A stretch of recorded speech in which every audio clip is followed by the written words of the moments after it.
വയനാട്ടിലെ ജനങ്ങളെ നേരിൽ കണ്ട് നന്ദി പറയാൻ പ്രിയങ്ക ഗാന്ധി എത്തി. നിങ്ങൾ ഓരോരുത്തരെയും വീട്ടിലെത്തി കാണണമെന്നാണ് ആഗ്രഹമെന്നും പ്രിയങ്ക വയനാട്ടുകാരോട് പറഞ്ഞു. നിങ്ങളെ ഒരിക്കലും നിരാശപ്പെടുത്തില്ലെന്നും പ്രിയങ്ക വയനാട്ടുകാർക്ക് വാക്ക് നൽകി. എല്ലാവർക്കും നമസ്കാരം.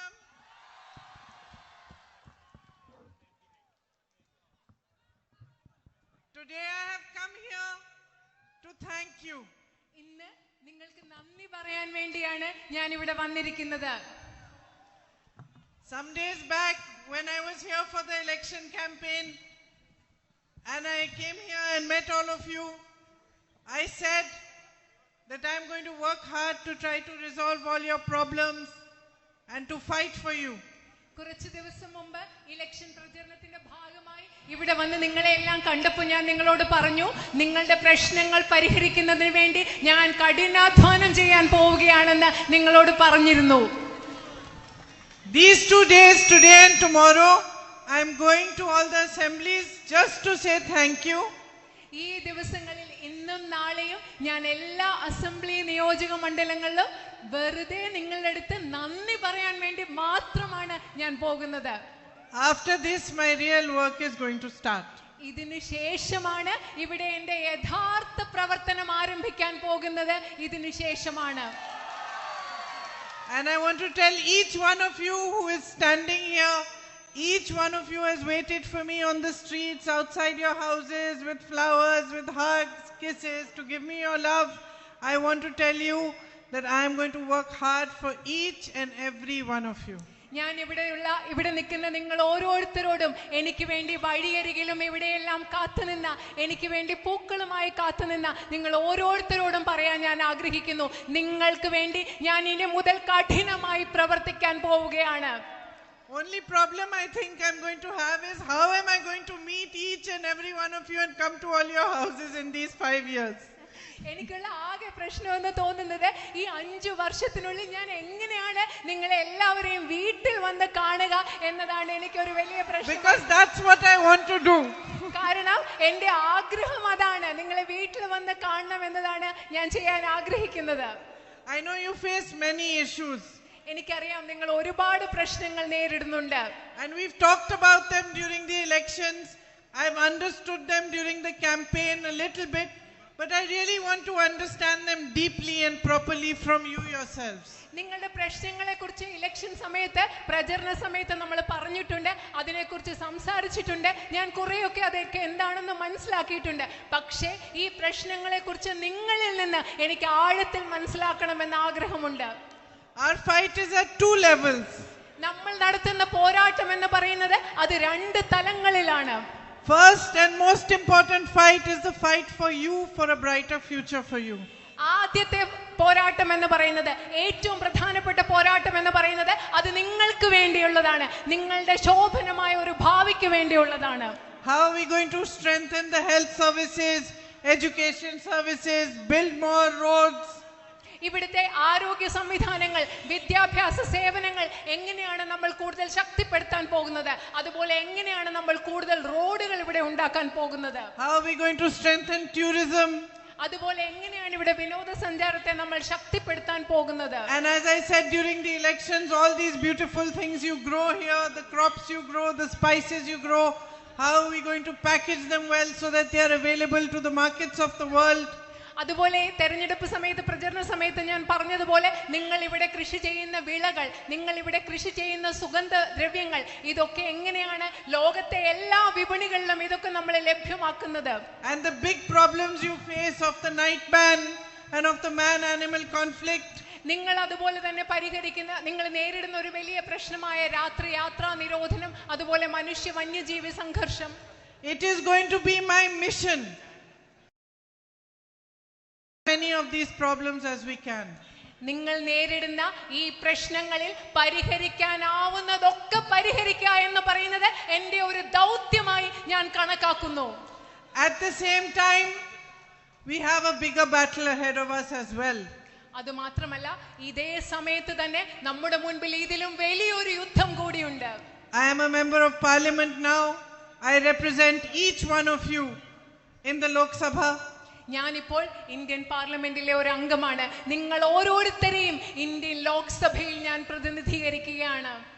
And there and across India, we are fighting for our constitution, for the values on which our country was built. Indian പാർലമെന്റിൽ മാത്രമല്ല, ഈ രാജ്യം മുഴുവൻ ഇന്ത്യൻ ഭരണഘടനയ്ക്ക് വേണ്ടിയും ഈ രാജ്യത്തെ നിർമ്മിച്ചിരിക്കുന്ന മൂല്യങ്ങൾക്ക് വേണ്ടിയും നമ്മൾ പോരാടിക്കൊണ്ടിരിക്കുകയാണ്. We are fighting against the BJP that has no rules, that has no respect for democracy, no respect for the constitution. നമ്മളിനെ എതിരിടുന്ന BJP എന്ന് പറയുന്നത് ഈ രാജ്യത്തെ ജനാധിപത്യത്തെ ബഹുമാനിക്കാത്ത, ഈ രാജ്യത്തെ ഭരണഘടനയെ ബഹുമാനിക്കാത്ത, ഒരു നിയമങ്ങളും അനുസരിച്ച് പ്രവർത്തിക്കാത്ത BJPക്കെതിരെയാണ് നമ്മൾ പോരാടുന്നത്. You can see yourselves, we have been asking them to discuss with us in parliament, to have a discussion on some issues, and for fear of that discussion, parliament has not functioned for the last 1 week because they are afraid to even discuss certain issues. നിങ്ങൾ കണ്ടിട്ടുള്ളതുപോലെ ഞങ്ങൾ BJPയോട് ഒരു ചർച്ച നടത്താൻ ആവശ്യപ്പെടുകയാണ്. പക്ഷെ അവർ സമ്മതിക്കുന്നില്ല. ആ ചർച്ച നടത്താനുള്ള ഭയം കാരണം കഴിഞ്ഞ ഒരാഴ്ച പാർലമെന്റ് നന്നായി പ്രവർത്തിക്കാൻ അവർ സമ്മതിച്ചിട്ടില്ല. They have a negative and destructive agenda, and we have to fight it with our strength, our courage, and our positivity. അവർക്ക് വളരെയധികം നാശോന്മുഖമായ, നശിപ്പിക്കുന്ന, നിഷേധാത്മകമായ ഒരു കാര്യപരിപാടിയാണ് BJPക്കുള്ളത്. അതിനെ നമ്മുടെ ധൈര്യം കൊണ്ട്, ശക്തി കൊണ്ട്, നമ്മുടെ പോസിറ്റീവായ ചിന്തകൾ കൊണ്ട്, നമ്മുടെ നന്മ കൊണ്ട് നമ്മൾക്ക് അതിനെ എതിരിടേണ്ടിയിരിക്കുന്നു. They speak of division, we speak of unity. അവർ വിഭജനത്തെ പറ്റി സംസാരിക്കുന്നു, നമ്മൾ ഐക്യത്തെ കുറിച്ച് സംസാരിക്കുന്നു. They give all the power, all the resources of this country to their own few of their friends. We want the power to be in your hands.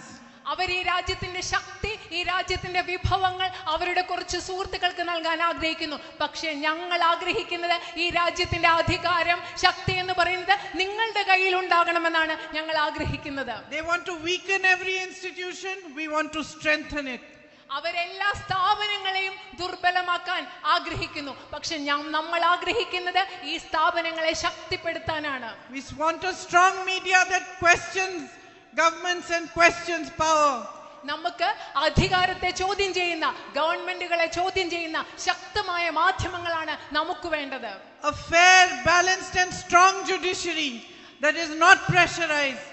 സമ്മർദ്ദത്തിലാകാത്ത, വളരെയധികം തുല്യതയുള്ള, സമതുലിതാവസ്ഥ പാലിക്കുന്ന ഒരു നീതിന്യായ സംവിധാനമാണ് നമുക്ക് വേണ്ടത്. And we want to build on all the values of our constitution. അത് മാത്രമല്ല, നമുക്ക് ഭരണഘടനയുടെ എല്ലാ മൂല്യങ്ങളിലും പടുത്തുയർത്തേണ്ടതാണ് നമ്മുടെ ആവശ്യം. So that each one of you gets the future that you deserve. അതിന്റെ ഫലമായി നിങ്ങൾക്ക് ഓരോരുത്തരും നിങ്ങൾ അർഹിക്കുന്ന ഭാവി ലഭിക്കണം. More important than anything else, we want to focus the politics of our nation back on providing to you the power that you deserve, the rights that you deserve, and all the facilities that you deserve. അത് മാത്രമല്ല, ഈ രാജ്യത്തെ രാഷ്ട്രീയത്തിന്റെ ശ്രദ്ധ എന്ന് പറയുന്നത് ജനങ്ങൾക്ക് വേണ്ട അധികാരം അവർക്ക് നൽകുന്നതിൽ, ജനങ്ങൾക്ക് വേണ്ട അവകാശം അവർക്ക് നൽകുന്നതിൽ, ജനങ്ങൾക്ക് വേണ്ട സൗകര്യങ്ങൾ അവർക്ക് നൽകുന്നതിൽ ശ്രദ്ധ കേന്ദ്രീകരിക്കണമെന്ന് ഞങ്ങൾ ആഗ്രഹിക്കുന്നു. You gave my brother so much strength and courage. നിങ്ങൾ എൻ്റെ സഹോദരന് ഒരുപാട് ധൈര്യവും ഒരുപാട് കരുത്തും നൽകിയിട്ടുണ്ട്. I feel honored, deeply honored to be standing here in his place today. ഇന്ന് അദ്ദേഹത്തിന്റെ സ്ഥാനത്ത് ഇവിടെ നിൽക്കുമ്പോൾ ഞാൻ വളരെയധികം ആദരിക്കപ്പെട്ടതായി, വളരെ ആഴത്തിൽ ആദരിക്കപ്പെട്ടതായി എനിക്ക് തോന്നുകയാണ്. I respect you in the same way that he does. എൻ്റെ സഹോദരൻ നിങ്ങളെ എങ്ങനെ ബഹുമാനിക്കുന്നു അതേ രീതിയിൽ ഞാനും നിങ്ങളെ ബഹുമാനിക്കുന്നു. When I came here during the elections, I said I was deeply grateful for the love and strength and trust you gave my brother.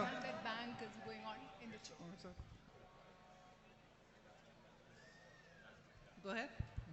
Okay. I was saying that last time I was here, I said I'm very grateful to you for the love and the affection, and more than anything for the strength and courage that you have given my brother. ഞാൻ പറഞ്ഞുകൊണ്ടിരുന്നത്, കഴിഞ്ഞ പ്രാവശ്യം ഇവിടെ വന്നപ്പോൾ ഞാൻ നിങ്ങളോട് പറഞ്ഞു, നിങ്ങൾ എൻ്റെ സഹോദരന് നൽകിയ സ്നേഹത്തെക്കാളും ഇഷ്ടത്തെക്കാളും അതിലെല്ലാം ഉപരി അദ്ദേഹത്തിന് നിങ്ങൾ നൽകിയ ശക്തി, കരുത്ത്, അതിൻ്റെ പേരിൽ ഞാൻ നിങ്ങളോട് കടപ്പെട്ടിരിക്കുന്നു എന്ന് ഞാൻ നിങ്ങളോട് പറഞ്ഞു. Now I am doubly grateful to you because you have given him love, you have given me so much love, and you have given me your trust, and you have chosen me to represent you.